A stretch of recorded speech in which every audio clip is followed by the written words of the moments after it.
na msibabaishwe na yale mnayoyapitia, hata yawe magumu kiasi gani. Yote yatapita. La msingi ni kuweka tumaini letu kwa Mungu aliyetuumba. Katika kitabu cha Warumi 5:3, wala si hivyo tu, ila mnafurahia. Kupata dhiki huleta zaburi. Bonyeza *811 *963#. Bonyeza *811 *963#.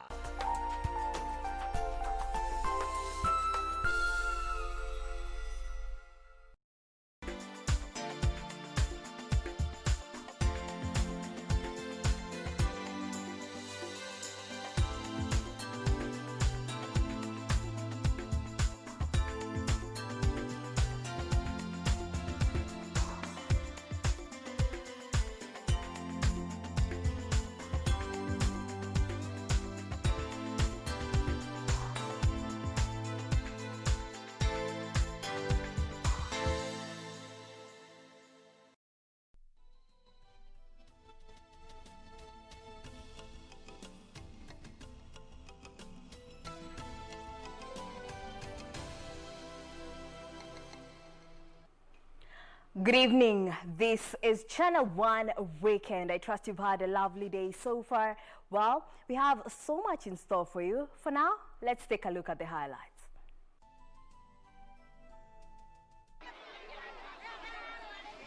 Heckling at a funeral.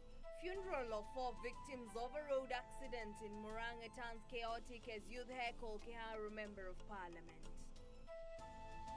172,000 jobs lost in the last 5 months in the private sector owing to the COVID-19 pandemic.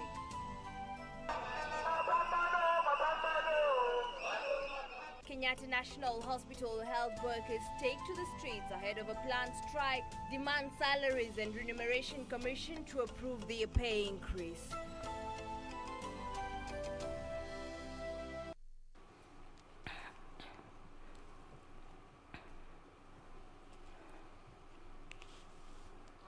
Welcome to the broadcast. My name is Jacky. Wambiru. Our sign language interpreter is Simon Karotha. Remember, you can interact with us on our Twitter handle at KBC Channel 1 or at Jacky Wambiru. Now, to kick us off, political differences between two Jubilee party factions came into display at Barrio's ceremony in Nyakahura village in Kangema today after Kiharu Member of Parliament Ndindi Nyoro was barred from making his speech by a section of youth.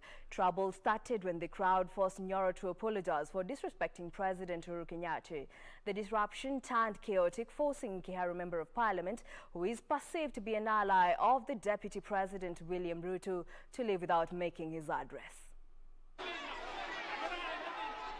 The burial of Duncan Kang'ethe, his wife Naomi Wangari, their daughter Tekla Wairimu, and his nephew Michael Kamau turned chaotic following the presence of politicians allied to two different factions of the ruling Jubilee Party. Trouble started when Kiharu MP Ndindi Nyoro rose to make his address, only to be confronted by youths who demanded he must apologize for disrespecting the president.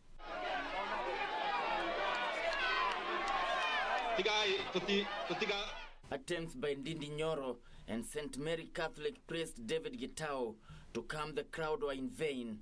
After failing to stop the clash, the priest ordered the coffins be loaded into the hearse and be transported home for burial, which was 2 kilometers away. Kwa sababu ya heshima wenye wametuaga na heshima ya familia, tafadhali leo tuache siasa. Wakati wa siasa itafika. Na nauliza viongozi wengine wote, tafadhali mtu akiitwa vile tu mimi nilinyenyekea, mwingine akiongea tunanyenyekea tu. It's a shame. It is a shame. We cannot take advantage of the poor. We cannot take advantage of a disaster so that we can earn political mileage. It is even evil. And it should never be repeated again in Murang'a County. Kwa mazishi kama haya, ambaye ni mazishi ambaye mpaka rais anayaelewa. Vinyangarika wanatumwa hapa waje waharibu. Hakuna mtu wa area hii ameharibu hii mazishi. Ni watu wametumwa kutoka nje ambaye si wa Mogoro ward wakakuja wakaharibu. Meanwhile, ODM party leader Raila Odinga convened a National Executive Committee meeting for his Orange Party to strategize on how to popularize the Building Bridges initiative. Raila expressing confidence that the constitution review process will be successful despite being opposed by political functions allied to Deputy President. You must therefore get ready to take up the battle to the anti-reform elements that are lining up to stop the nation from moving forward.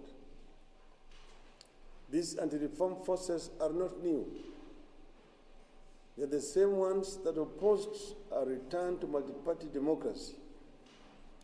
The same ones who opposed the push for constitutional reforms in the 1990s. The same ones who opposed the new constitution in 2010. The same ones who opposed the unity of purpose between President Uhuru Kenyatta and myself. And the same ones who are opposing the war on corruption and now. But because they have no conscience, no ideals and no principles that they are ready and willing to live and even die for, they have always benefited from the fruits of what they opposed, and they see no contradiction. The good news is we have defeated these forces before. I promise you, we will defeat them again. Separately, Council of Governor Chairperson Wycliffe Oparanya has called for sober approach on the politics surrounding the advisory opinion by the Chief Justice David Maraga, calling for dissolution of Parliament. Maraga, who shared the podium with the Council of Governors Chairperson when he opened a new court in Kakamega, steered clear of the advisory controversy. We are alive to the fact that this is a weight matter, and whereas we advocate for the respect of the rule of law, we are aware dissolution of Parliament may not be the answer. And former Parliamentarians Association is urging the President not to dissolve the 12th Parliament as advised by Chief Justice David Maraga, but instead release the Building Bridges report, which will give way to constitution review. Constitution is one that is rigid, yet flexible, meaning it should allow reforms to resonate with the socio-political dynamics of a society, because the society keeps on changing. Elsewhere, former Nairobi Deputy Governor Jonathan Mweke has defected to the United Green Movement from Kalonzo Musyoka-led Wiper Party. Mweke, who together with former Nairobi Governor Evans Kidero failed to secure their second term in office during the 2017 general elections, however did not disclose his 2022 political plan. Kevin Washira, Channel 1 News. Now, the latest survey by the Federation of Kenyan Employers reveals that over 173,000 jobs have been lost in the formal private sector between March and July due to the COVID-19 outbreak in the country. The figure accounting for 8.3% reduction of employees. Federation's Executive Director Jacqueline Moga said that 51% of companies which participated in the survey have plans to reduce staff costs over the next 6 months. Now, she warns that more job losses should be expected if proper interventions are not put in place to cushion employers. The outbreak of COVID-19 in the country prompted the government to put in place strict precautionary measures to curb its spread. Some of those measures have taken a toll on the country's economy, causing a consequent shutdown of businesses and massive job losses. A survey conducted by the Federation of Kenyan Employers to assess the impact of COVID-19 on enterprises and employees revealed that over 173,740 jobs have been lost in the formal private sector between March and July due to the COVID-19 outbreak. From the survey, we saw that the average number of employees in our respondent companies reduced from 406 as an average to 372. This is how we arrived at 8.3% reduction in the total number of employees. So this means that COVID-19 has led to the loss of 173,743 jobs in the formal private sector in the last 5 months. Speaking during the release of the survey, which was conducted in August 2020, the Federation's Executive Director Jacky said that more job losses should be expected if proper interventions are not put in place. The survey established that more than half of the private sector enterprises do not have resources to meet their staff costs in the next 6 months, over and above the jobs that have already been lost. This situation shows that if the government does not intervene in helping enterprises in improving their cash flows, then more than 1 million formal sector workers are at risk of losing their current incomes or jobs. The report also showed glaring gaps in adjusting to the new normal at workplaces, indicating that only 10% of enterprises had successfully implemented the working from home arrangement. Among the organizations who reported that they had indeed made plans for their employees to work from home, only 20% of their staff were actually able to work from home.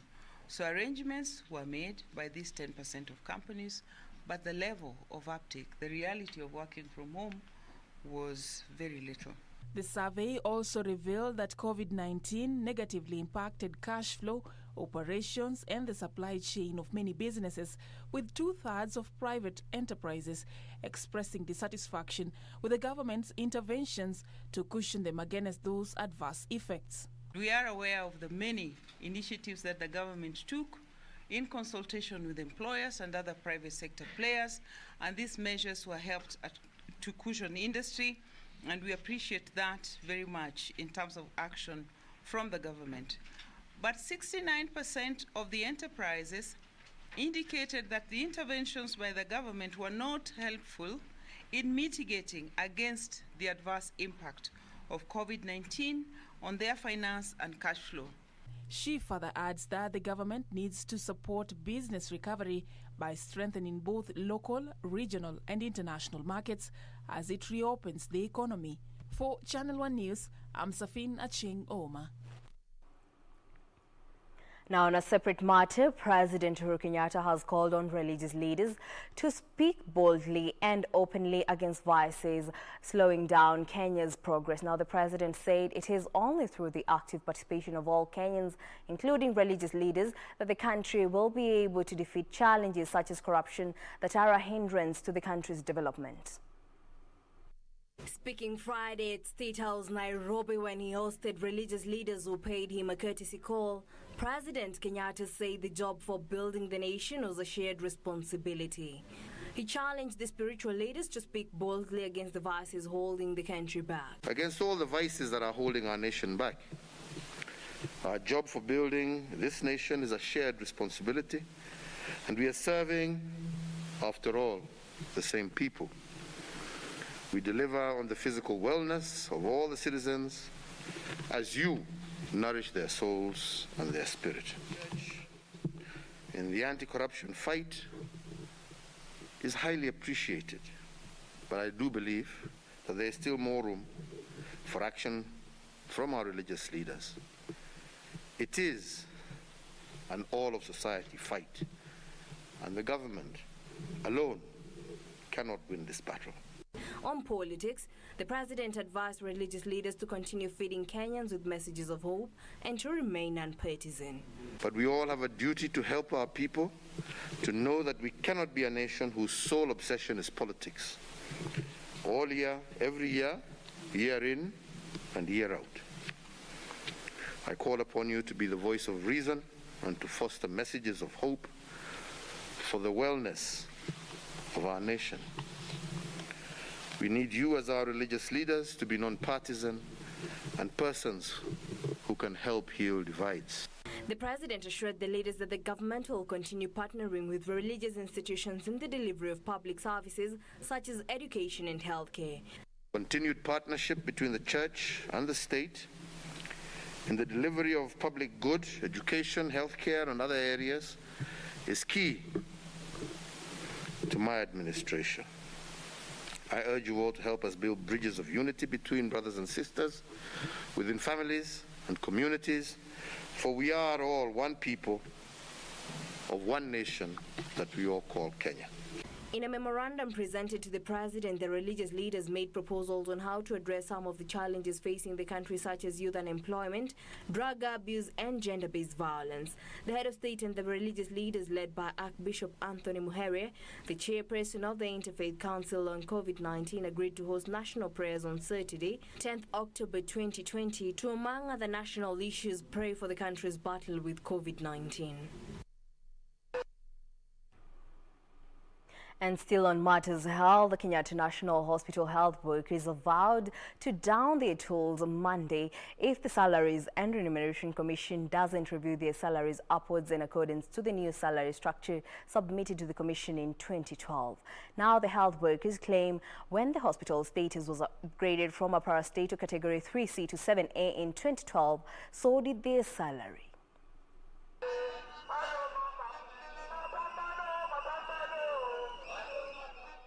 It's a song synonymous with an impending labor strife between workers and their employer. Only this time, health workers at Kenyatta National Hospital says it's the Salaries and Remuneration Commission (SRC) that is pushing health workers to down tools for refusing to honor the implementation of the new salary structure issued back in 2012.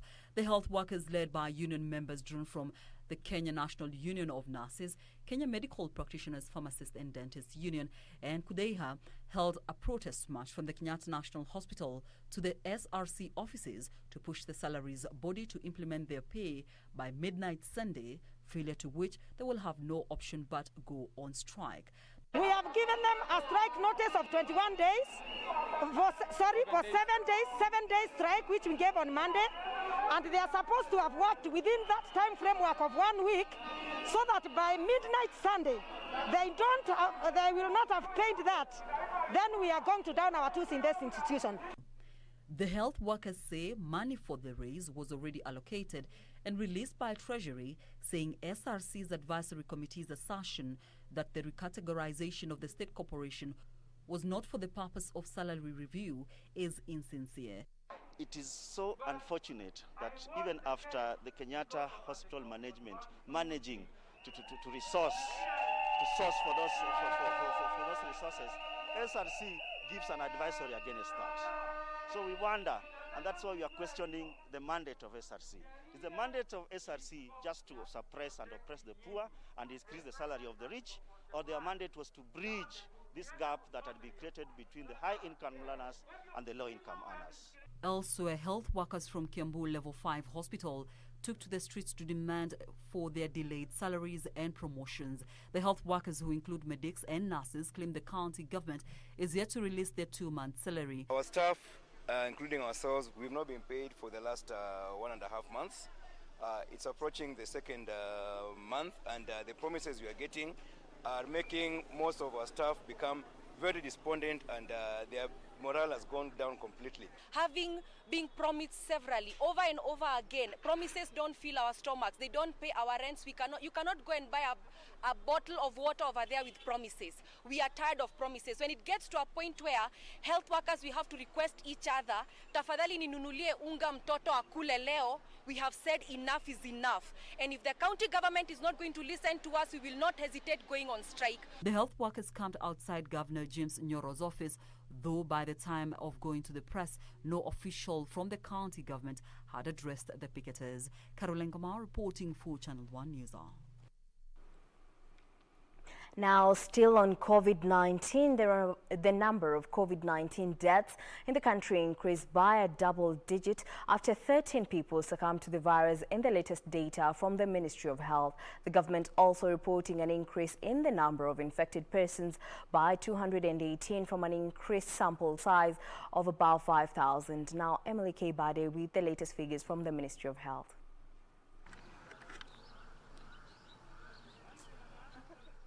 Kenya's coronavirus burden retained a positivity rate of below 5% as the week came to a close. However, the number of deaths as a result of the virus hit the double-digit mark after 13 people succumbed, bringing the total death toll to 682.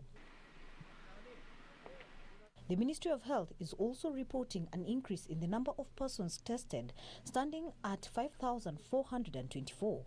This pushed the number of total confirmed cases to 37,707 after recording 218 new cases. Out of the new cases, 159 are male and 59 females, with the youngest being 1-year-old child and the oldest being 78 years old. The country further registered 170 recoveries, out of which 79 were from the home-based care program and 91 discharged from various hospitals across the country. The total recoveries also increased to 24,504. Nairobi accounted for the highest number of new cases, standing at 68, followed by Kisii with 28, Mombasa 21, Kisumu 19, Kiambu 13, Kajiado 11, Busia 10, Machakos 8, Tharaka Nithi and Garissa 6, Taita Taveta 5, Nakuru 4, Uasin Gishu 3, Narok, Laikipia, Kakamega and Kericho 2 each, while Homa Bay, Murang'a, Bomet, Kilifi, Makueni, Migori, Nyandarua and Nyeri 1 case each. For Channel 1 News, I'm Emily K. Bade. Well, that report by Emily K. Bade brings us to our first break here on Channel 1 Weekend. Don't go too far, we still have more ahead.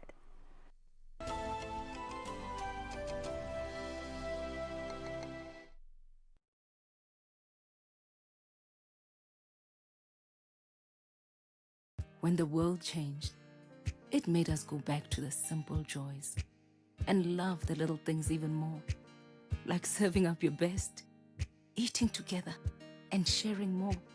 Now, we'll take nothing for granted and always remember to taste the simple joys.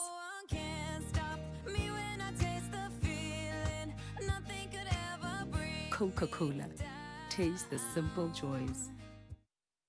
This weekend on KBC Channel 1. Ash clouds we saw over Iceland are nothing compared to what's going to happen next. Firefighters are attempting to contain the infernos. You really need to start evacuating as much as possible. Of Wyoming? Of North America? Two experts Tell me what your plan is to stop it. racing against time We would need to inject this directly into the magma. to battle mankind's greatest threat, Earth itself. All right then, let's do it. Josh, quickly move! Nobody is left behind. Gotta get out of here, okay?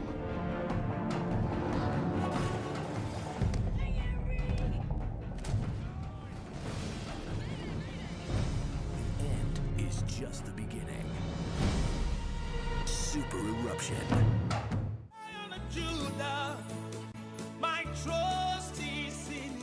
Jumapili hii kwenye runinga ya KBC, ungana naye Askofu Michael Wanderi wa kanisa la Christian Foundation Fellowship Kiambu kuanzia saa 1 hadi saa 2 asubuhi. Ningetaka nikwambie, our Jehovah God, because the Bible says he is the same yesterday, today and forevermore. He is able to take you to a place of abundance. He is able to take you to Rehoboth in the name of Jesus Christ. Kipindi ni neno la neema, ukiletewa naye Askofu Michael Wanderi wa kanisa la Christian Foundation Fellowship Kiambu.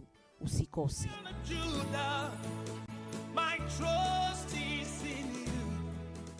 This weekend on KBC Channel 1. Attitude will open doors that you will never ever imagine. If you are not a numbers person, clearly don't go frustrate yourself working so hard, going to get a certificate in accounts because you want to please everybody. Don't do that. Do what will help you shine. To recognize your strengths and weaknesses and just know I am not good at this. Acknowledge that and now identify who in the team is good at that.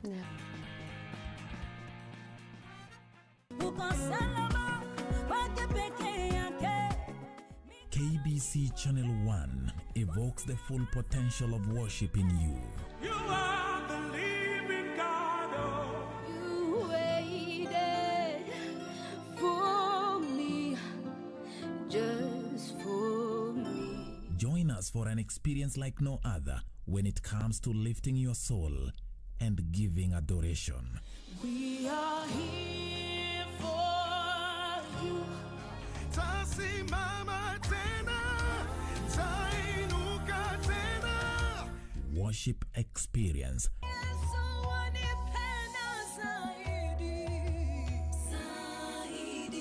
Praise mix. tell them.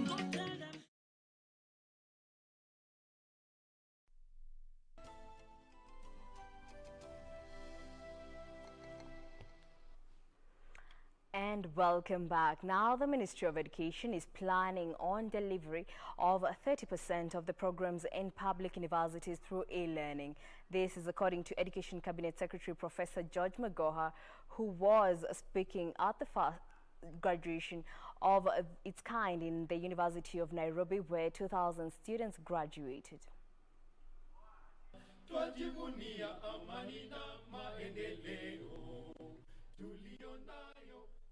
In a first of its kind, the University of Nairobi marked its 63rd graduation ceremony virtually. The ceremony, which was live-streamed, was attended by, among others, Education CS Professor George Magoha, who lauded the institution's setup as evidence that the use of technology is no longer an alternative but an acceptable way of doing business, including in education. Using this mode of activity is here to stay. So I would want the council to invest a little bit more on the ICT facilities. You have a very huge ICT center, which is well staffed. You can invest more there. Magoha said following the advice from the Ministry of Health, education stakeholders met on September 21st to review the preparedness for educational institutions to reopen in the face of the ongoing flattening of the curve. It doesn't mean that the old systems are not good. They shall always remain good. As the country prepares to go back to normalcy, the CS stated that it is important to have honest conversations as far as flattening the curve is concerned. Yusuf Farah, Channel 1 News. 7% are female. This is a joint effort for all. Kiambu Court is set to make a ruling on whether to terminate or withdraw a 50.9 million shillings case facing former Presbyterian Church of Eastern Africa moderator David Gadanju and two others. The DPP sought to withdraw the case, while the defense team is pushing to have the charges terminated. Judgment in a case against former Presbyterian Church of Eastern Africa moderator David Gadanju, who was charged alongside James Mwiruri and Peter Mwangi over the theft of 50.9 million shillings, is said to be determined on Tuesday. The trio had been charged on different dates between January 2nd, 2016 and June 30th, 2017 at the PCA headquarters in Nairobi, South Seas Estate on counts of conspiring to steal from the church 50.9 million shillings. The defense lawyers now argue that the case shall be terminated instead of withdrawn after the DPP filed an application on September 4th indicating that he intended to withdraw the case facing Gadanju and his co-accused. The decision by prosecution to withdraw the case came 3 months after the complainant Reverend Peter Kanya died of COVID-19. The trio are out on a 1 million shillings bond. Meanwhile, 3 people have been charged in a Machakos court with an attempt to commit a felony after being found with communication gadgets from various institutions, among them telecommunication and banking companies. The 3 appeared before Senior Resident Magistrate Brenda Barto, pleaded not guilty and were released with a personal bond of 300,000 shillings and a surety each. For Channel 1 News, I'm Serafina Robbie. Now moving on, the government has embarked on building and expanding water projects in a bid to increase the number of Kenyans accessing clean water and sanitation services. Water Cabinet Secretary Cecily Kariuki says only 50% of Kenyans have access to the precious commodity. Achola Simon with the details of efforts by the government to improve water provision. Of the coagulated material. Water Cabinet Secretary Cecile Kariuki says the government has scaled up its efforts in ensuring adequate supply of precious commodity and services to Kenyans. It is His Excellency President Uhuru Kenyatta's intention that we need to grow from where we are in terms of safe water coverage as a country, which is currently at about 58%, to cover more people for that percentage to actually increase as he's committed to have water as one of the most basic rights, but also one of the enabling commodities and input into both social aspects of our lives, but also the economic aspects of our lives. And that is what it is that we are doing at the ministry to ensure that coverage goes up. The CS says currently the national government is expanding and constructing close to 200 water projects worth hundreds of billions of shillings across the country. Our sanitation and sewage coverage as a country overall is very, very low, still below 50%, and it is our intention, again, this needs to be pushed, and any conceivable investment that we are able to put in together will be put in. As a matter of fact, you have my commitment that my chief executive officers responsible for financing, the financing mechanisms for us as a sector, together with the regulator, will be here in the shortest time possible to actually come and make a detailed assessment and to be able to come and advise how we need to unlock those projects that you have drawn my attention to. She spoke as she inspected the multi-billion Kisii Nyamira expansion water works at the Kegati treatment plant in Kisii County. We also need very, very serious reticulation of that waste. Also ensure that it reaches a number of households, and it also goes to all those areas that the water is going, it also goes there. Unfortunately for her and for me, that reticulation program for waste management would require not less than 1.5. I'm also happy to note that the Bunyunyu Dam, which has been on the drawing board for some time, is also now one that we need to mobilize resources from headquarters, given that the issues which were holding back this project, ranging from issues of land, acquisition of land upon which this dam is going to be constructed, are more or less resolved now, and it is now a point that we are actually mobilizing for resources with good prospects, because already at headquarters between ourselves and National Treasury, we have brought this project back on the map. The design work's already done. The land issues more or less settled now. It is possible we can say we will be taking off with this project soon. The project, expanded at the cost of 2.3 billion shillings, will see its production capacity enhanced to 27 million cubic meters per day, serving close to 200,000 households across the Kisii and Nyamira counties. But the long and short of it is that there is a lot of goodwill from our part. You know that we are going to have Mashujaa Day.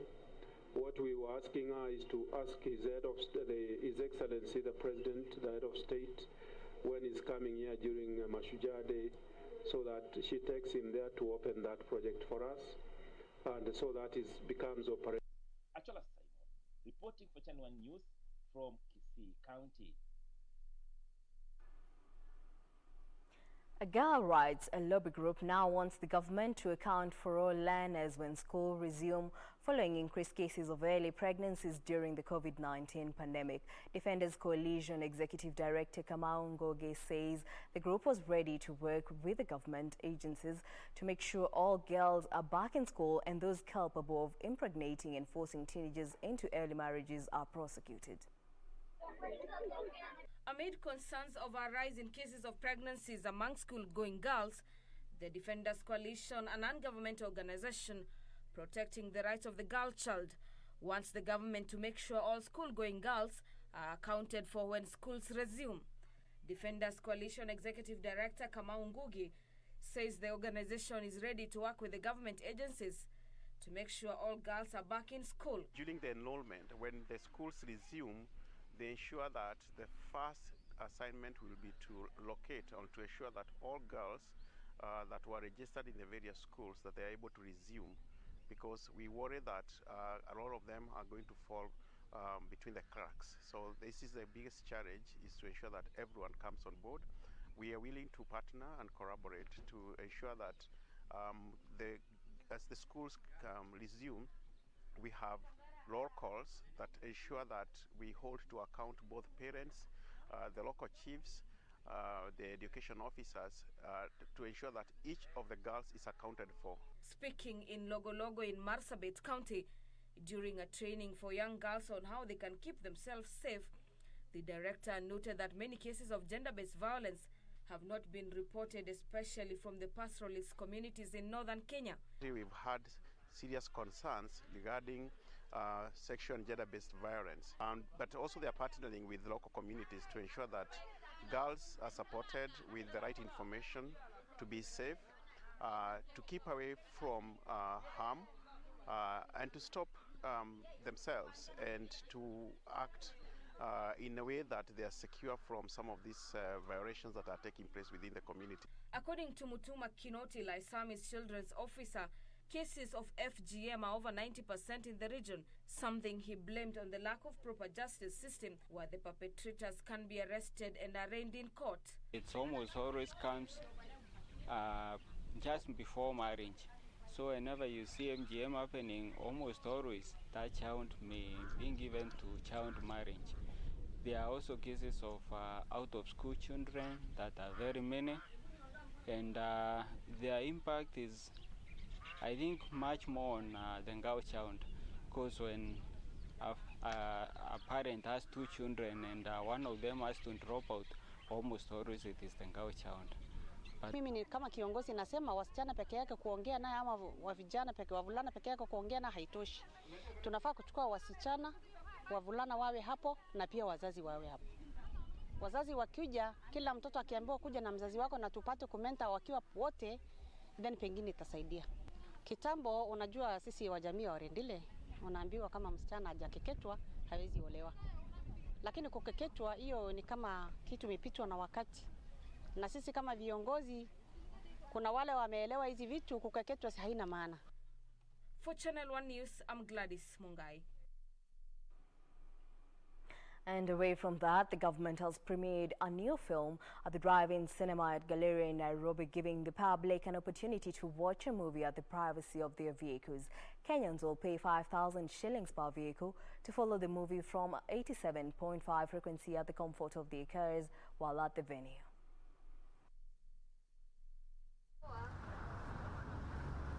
The Kenya Film Commission has redefined history of the film industry in Kenya. The drive-in cinema premiered a Nuradi Kenya film at the Currents Galleria area. Kenyans will drive into the parking area and watch a movie from their vehicles. ICT Permanent Secretary Esther Koimet says the project will broaden the use of technology and promote film industry in Kenya. The government is keen to promote local productions. You will have noticed that we also have the film school, which really looks at nurturing talent. So it's not education-based, academic-based, it is talent-based. And these efforts are really to encourage Kenyans, anybody with a talent, to know that there is a space for you. We are promoting a screen-going culture where content that is produced locally and elsewhere is consumed by Kenyans. Again, we cannot ignore the fact that we must establish a distribution channel. Drive-in is one of the distribution channels, in addition to the many other opportunities that we have, like mobile phone, cinema halls, among others. Yes. Kenya Film Commission Chief Executive Officer Timothy Owase says a similar project will be introduced in provincial headquarters. Anyone who is coming in will be required to pay 5,000 shillings per car. It does not matter how many people are in that car, but you pay 5,000 shillings and you enjoy the movie. KFC says going forward, there will be reduced fee for drive-in cinemas. As you know, during the COVID-19, our creatives have been affected by the shift in dynamics in things. So this is a chance for them to also feel that not only the government, but Kenya, the Kenyans around are appreciating their work. And at the same time, this also supports the virtue of what we have been saying, especially as a ministry, that technology is now playing a huge part when it comes to supporting the shift and the dynamics of growth and socio-economic sphere of the country. It means that we shall be able to go back and produce as long as we can be able to distribute, because one of the biggest challenges that we've always had as producers is distribution. And if you can be able to have guys coming in and watching our movies, then that's it. The problem is solved. Very many movies will begin to stream in for many other producers as well, because that has always been the challenge. This as the Commission embarks on empowerment programs on film production in the country. We currently have an opportunity to really influence how we tell our stories. We have so many stories among Kenyans that have not been told, stories that will promote cohesion, will promote our core values as a country, stories that will brand our country, will be able to create economic activities among others. And also, just ensuring that we are able to keep our young people busy. And because of COVID-19, we cannot now go to closed-door meetings because of the regulations. So this is the way to go. And we want to thank our local producers for very easily re-engineering their business model to fit into the exigencies of COVID-19 that will require that we keep social distance. And what a joy to be able to watch a nice movie in the comfort of our vehicles. Uradi film is based on law enforcement in the society and the means to survival in a given environment. Beatrice Getonyenge-Tich, Channel 1 News. Oh, thank you so much, Beatrice Getonyenge-Tich, for that report. Now, there was tension at Sagana town after the National Youth Service began fencing half of the town, claiming it belongs to Kenya Railway Corporation. About 100 houses have been earmarked for demolition, with 300 people expected to be affected. Local leaders have sought court's intervention to stop the pending demolitions. Distraught residents of Sagana town in Kirinyaga County woke up on Friday to the shocking sight of the fence of half of the town of the National Youth Service. The fierce exchange of words between senior NYS officials coordinating the operation and the town officials ensued, with the NYS saying Kenya Railways was on advanced stage to take over back their land as the government plans for resumption of railway transport in Mount Kenya region. This is National Youth Service, lakini tunataka mkutano ya governor, the managing director of Kenya Railways, minister for transport, tukutane hapa, makuje na map, watuambie wanatumia map gani. Meanwhile, an elderly woman wants the government to intervene and have her name reinstated in the cash for the elderly persons register after her name was struck out in 2017 over claims that she had passed away. The lady claims her eyes have been unwell since 2017 and local authorities ought to have established if indeed she passed away before taking the action. Ile kitu ningeomba serikali, tafadhalini munisaidie, maana niko peke yangu. Niko peke yangu kabisa. Hizi msituni ni kaburi ya wavijana wote. Na niko peke yangu tu nyamna hii bila umeniona hivi. Elsewhere, the Kenya Forest Service says it has so far recovered 62,700 hectares of forest land, most of it in water towers across the country. KFS Commandant Alex Lomakoko at the same time said illegal logging has since the onset of COVID-19 pandemic escalated, with the most of the offenders released and going back to the vice. That has been a major challenge for us because most of those suspects that have been arrested find their way out while on bail, some bail terms, and sometimes they find themselves back again to the forest to engage in illegal activities. In Nakuru County, residents of Mwireri village in Subukia constituency defied the COVID-19 rules on social distancing to repair the roads connecting them to Kabazi Nakuru Highway after efforts to have area authorities repair the road went futile. Armed with jembes, spades and wheelbarrows, the residents braved the chilly morning to rehabilitate the 50-meter stretch that they say was the worst nightmare that leaders overlooked despite promising them that the route will be repaired. Ila shida iko hapa Mwireri ni barabara, stima, maji. Shida ya mama wetu, mama akigonjeka pande mpaka ambebwe na gunia, apelekwa pale chini, juu hapa hii barabara haiwezi pitika. Hata punda inaangaliaga, inarara chini, juu hata inaogopa kuanguka, inakataa. And Narok County has vowed to work together with non-governmental organizations to enhance development in the region. Tutaweza kupartner nao, kushikana na kufanya kazi ya maendeleo kwa yale ambayo kama organization ya ILEPA wanafanya, especially maendeleo. People's power, Kericho tuko chonjo. Finally, civil societies in Kericho County have given Kericho County Assembly a 7-day ultimatum to publish an ad hoc committee report on the stalled projects in the county. Led by Hilary Ngeno, Kericho County Civil Network, the group said the committee released the report to the Assembly, but the executive has been trying to scuttle it through compromising members of County Assembly so that it cannot be implemented. Tumewapea siku 7 County Assembly ya Kericho wa publish hiyo report na wa hand over officially to the senator.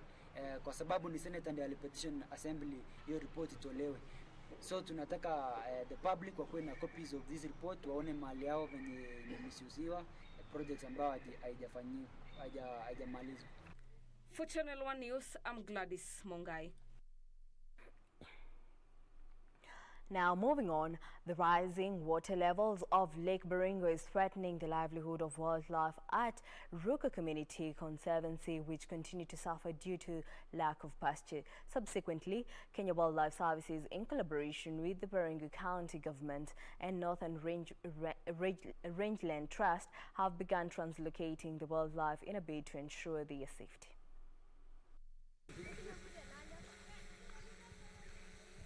This is Ruko Community Conservancy, located in the heart of the Rift Valley region on the eastern shores of Lake Baringo. The conservancy, quietly tucked in Lon Kichari Island, is known for its flora and fauna.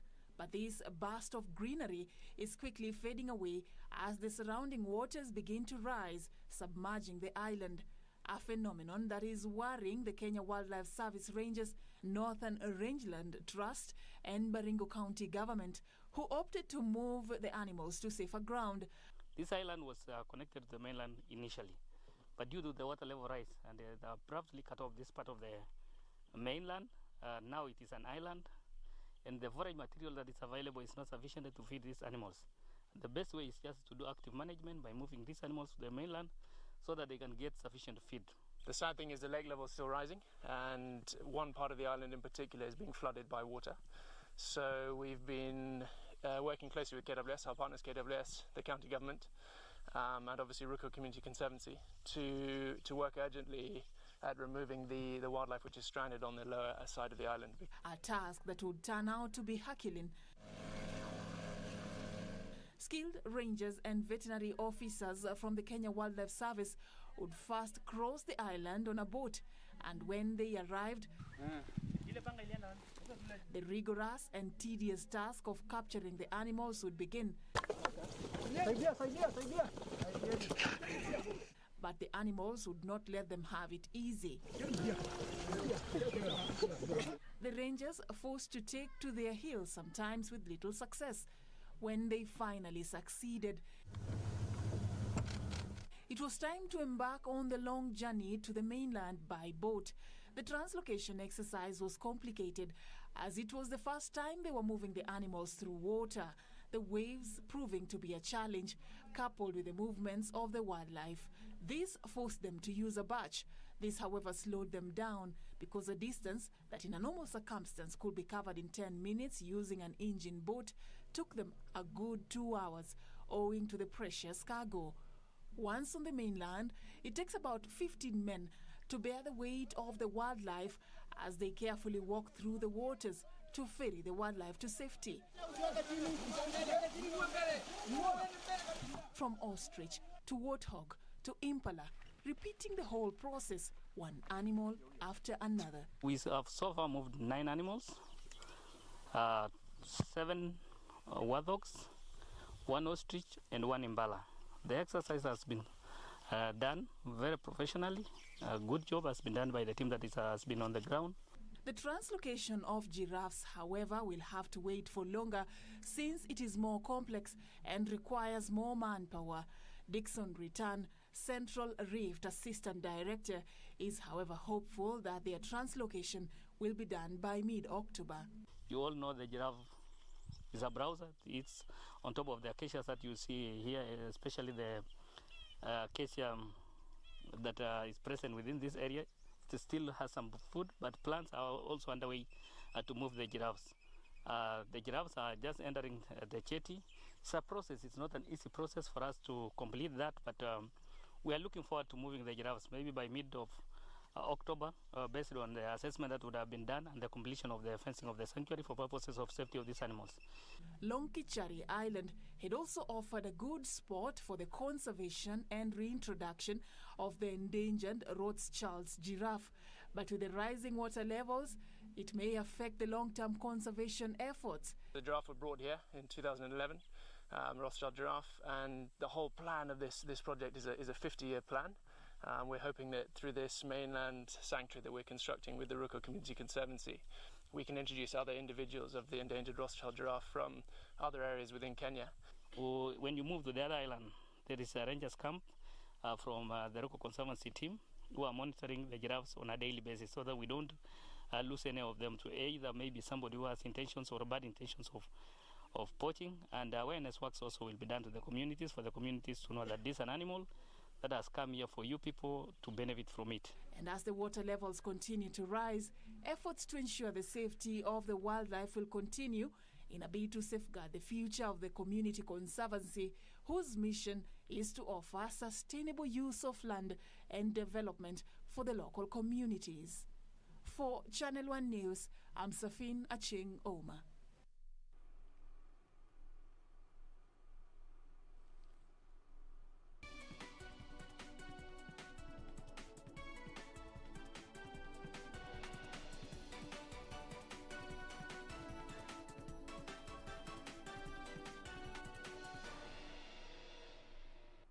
Now let's talk business, where smallholder farmers who market their tea through the Kenya Tea Development Agency are set to receive a higher pay than last year despite produce fetching low prices in the market.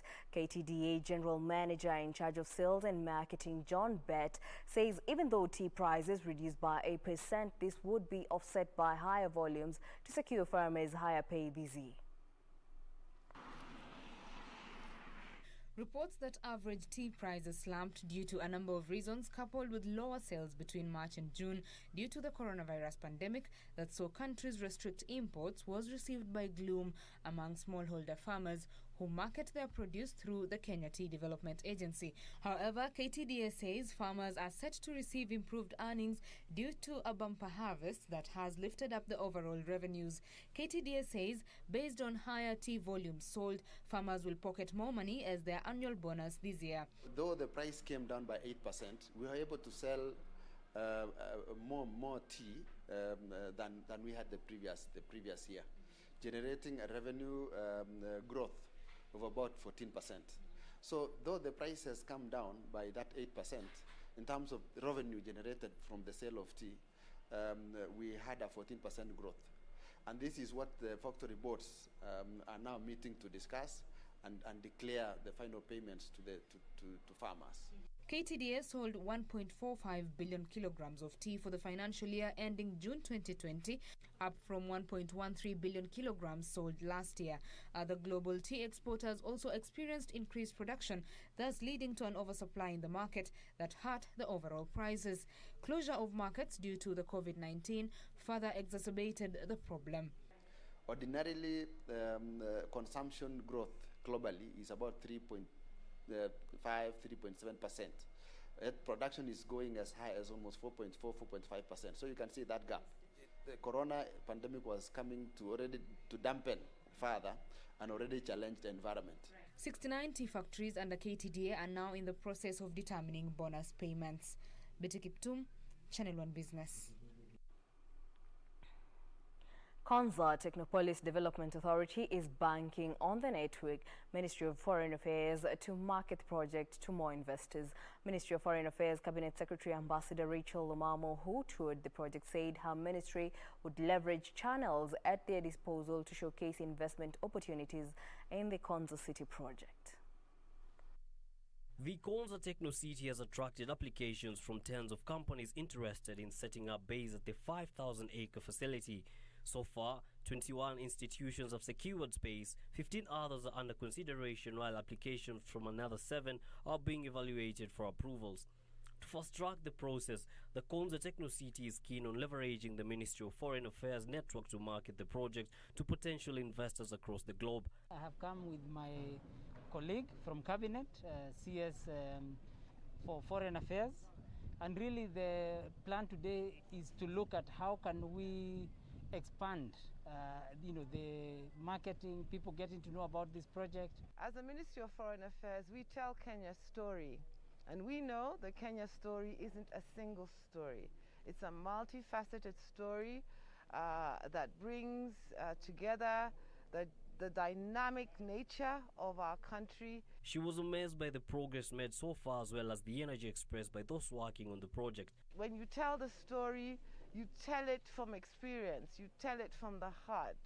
You are then able to convince others that there is hope here. ICT Cabinet Secretary Joe Musheru said horizontal infrastructure development was progressing well at the Technopolis, while investors who had secured space are putting up facilities. People who are coming to build their own facilities. This is the vertical infrastructure. There is the universities, the hospitals, the accommodation. So all those are also now progressing, although there's been a delay even in terms of tendering, in terms of processing because of COVID-19. But we've seen a lot more activity now start. In line with the government's greening agenda, the Cabinet Secretary and other guests planted trees at Konza to mark the World Green Building Week, which kicked off on Monday. On a separate matter, Amazon's smart home security division Ring has unveiled a flying camera that launches if sensors detect a potential home break-in. It is designed to activate only when residents are out, works indoors, and is limited to one floor of a building. Here are the details of these and other stories from across the borders. When the Ring Always Home Cam is triggered by a suspected break-in, owners will get a smartphone alert to let them see live footage. The $249 autonomous flying indoor camera can move to predetermined areas of your home when an event occurs, such as a break-in, while streaming the video to your phone. The Ring Always Home Cam sits in the little dock when not in use and only records video when flying and makes noise when in motion to alert those around it that it is recording. Amazon also announced that Ring would implement end-to-end encryption for video for better privacy later this year. Amazon said privacy had been top of mind when the machine was designed. Meanwhile, a small Nigerian ride-hailing startup in Lagos has become a lifesaver for many locals who have lost their jobs during the COVID-19 outbreak.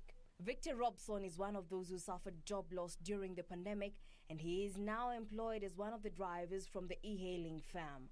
Robson was a trained professional surveyor before, but with his business taking a hit, he had to turn to Palm Drive. With global ride-hailing firms Uber and Bolt dominating the Nigerian market, the indigenous startup is holding its own in the Nigerian oil-rich southern city of Port Harcourt. The indigenous ride-hailing service provider has also become an important job provider for many like Robson in these uncertain times.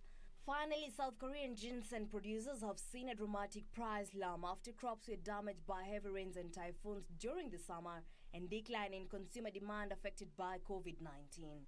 South Korea is the world's main ginseng producer, accounting for about 30% of global production of the medicinal root. Last month, the country suffered its worst rainy season in history, which resulted in flooding in some of the ginseng fields. Many 5-year and 6-year-old ginseng plants, which were about to be harvested, ended up soaked in water. Retailers say demand for the herb is also down amid the coronavirus outbreak.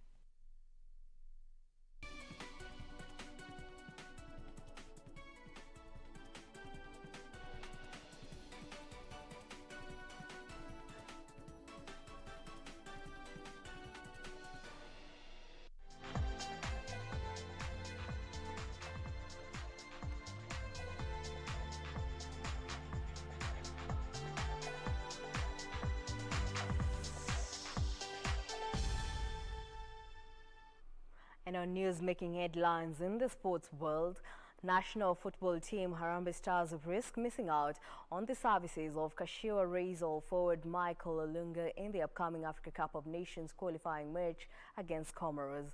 Olunga has been exemplary for Kashiwa this season in the Japan top flight, and reports indicate the team might not be willing to release him for international assignments. Harambee Stars, under the tutelage of coach Francis Kimanzi, are set to play Comoros in Nairobi early November before traveling to Moroni for the return leg 4 days later. Stars might be forced to do without the services of Michael Olunga when they come up against Comoros in the 2 matches, as well as planned friendlies against Zambia and Sudan. Olunga, who plays for Kashiwa Reysol in the Japanese top flight, has been in top form this season, helping Kashiwa accumulate 30 points after 18 matches, with the Chiba-based outfit sitting 5th in the standings. Earlier this month, Olunga was named J1 League Most Valuable Player of the Month for August. Olunga has had a stellar performance in Japan's top-tier league and is the current leading scorer in the Golden Boot race, having netted 15 goals so far. Meanwhile, Football Kenya Federation (FKF) is expected to take over management of the Kenya Premier League after the contract between the Federation and Kenya Premier League Limited came to an end on Thursday. The company has been running the league since 2003, when it was formed to help curb the constant wrangles between the Federation and the top-tier clubs. And English champions Liverpool will host Arsenal at Anfield in the Carabao Cup 4th round after thrashing Lincoln City 7-2. Manchester City, meanwhile, will be away to Burnley in the 4th round after a 2-1 win over Bournemouth, while Aston Villa beat Bristol City 3-0 to set up a 4th round date against Stoke City. Goals from Jacky and Takumi Minamino put a youthful Liverpool side ahead in the first 20 minutes. Well, that's a loose ball by Monster, and it comes to Minamino! And it's another absolute cracker for Liverpool. With Curtis Jones' quick-fire double, giving the Reds a 4-0 lead by halftime. Jones, lovely touch. Oh, brilliant. Oh, absolutely gorgeous. Elliott, Jones, still Jones, still Jones! Wow! Minamino doubled his tally with Liverpool's 5th 18 seconds after the restart. Tayo Edun and Luis Monsma scored either side of Marco Grutz's strike. This is Scully, and it comes to Edun, and this should be a goal for Lincoln City, and it is. Just a run to the byline. Cross half cleared. Comes to Marco Gruitch. Oh, it's gone all the way through.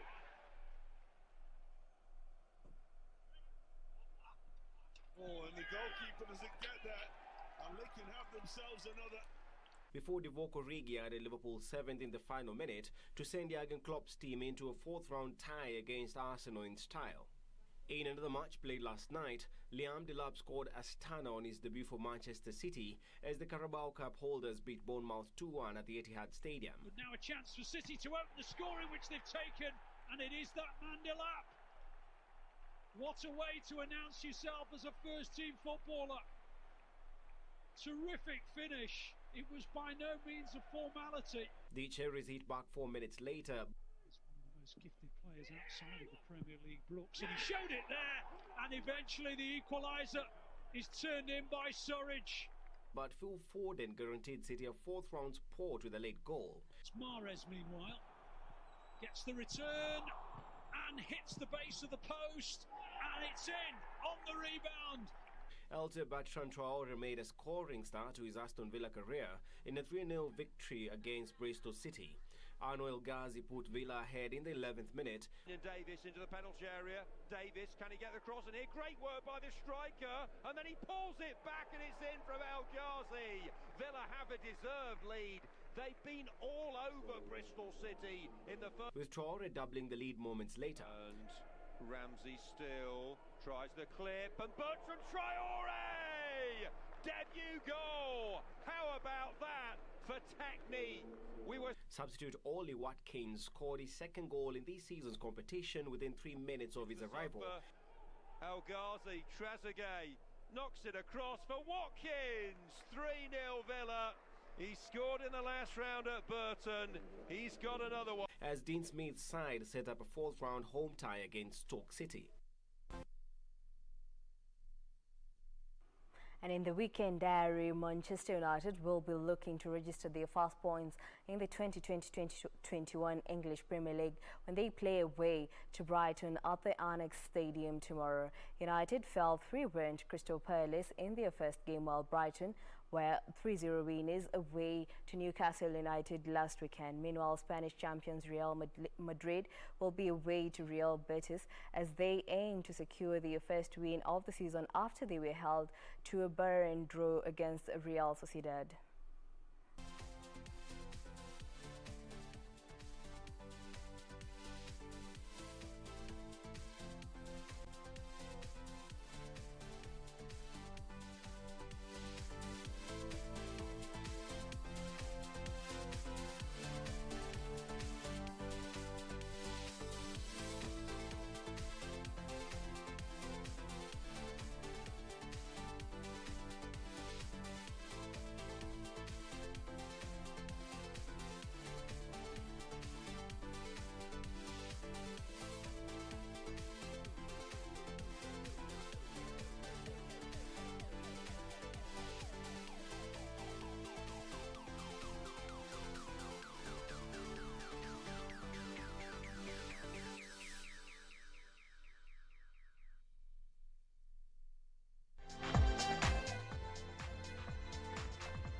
Well, that is all we had for you this evening. Thank you for keeping it Channel 1 Weekend. My name is Jacky Wambiru.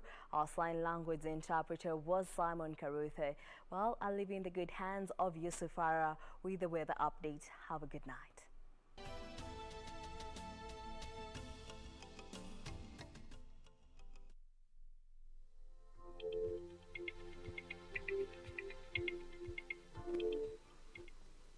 Machakos County residents, better keep warm because your county is the coldest tonight. A very good evening wherever you're watching us from. Thank you for keeping it Channel 1. My name is Yusufara. This is the Channel 1 weather updates. Now, tonight, the central sector of our country will be experiencing rainfall, and the same will be in the western region. However, the rest of the country will be experiencing dry weather conditions. Let us see how things will be looking in the country tomorrow morning. Now, the longest sunshine will be experienced in the northeastern region, and the same appears to be in the coastal region, Mombasa, Kilifi and Kwale.